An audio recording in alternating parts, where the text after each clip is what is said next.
When I go back and I evaluate something, I collect all the information that I can, and I make an evaluation. I don't take some of the information.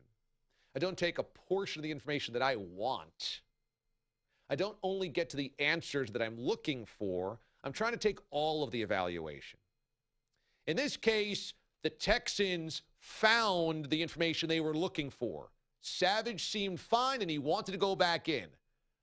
Look, Tom Savage has every right to want to go back in. It's his life. It's his brain. I'm not really concerned about his life and his brain if he wants to go put it at risk. But are we just going to let players then decide whether they're ready to go back out there or not? Because these guys all want to go back there.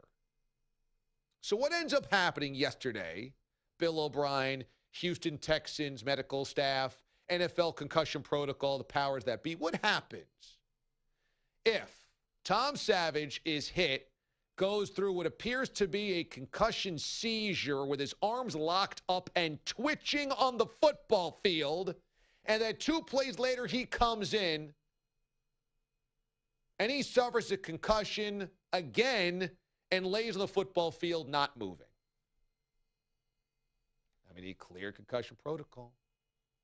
What happens if his brain is still scrambled and he lowers his head and he's paralyzed like Ryan Shazier?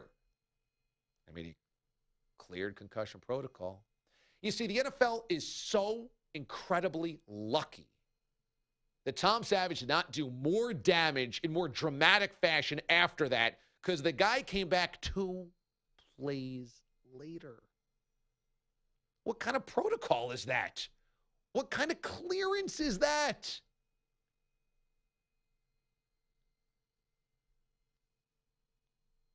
Look, the NFL is always going to be an element of violence that people like in their football, that fans like in their entertainment. That's not going away.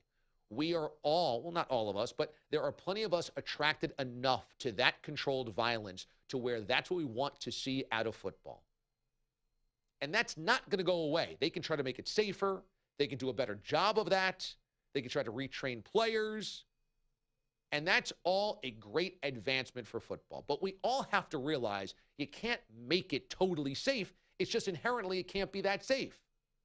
Like, you can change all types of rules and regulations around airbags and anti-lock brakes and drunk driving and speed limits. But ultimately, you know, when you drive a car on the highway, there is an inherent risk. And that's going to happen with football.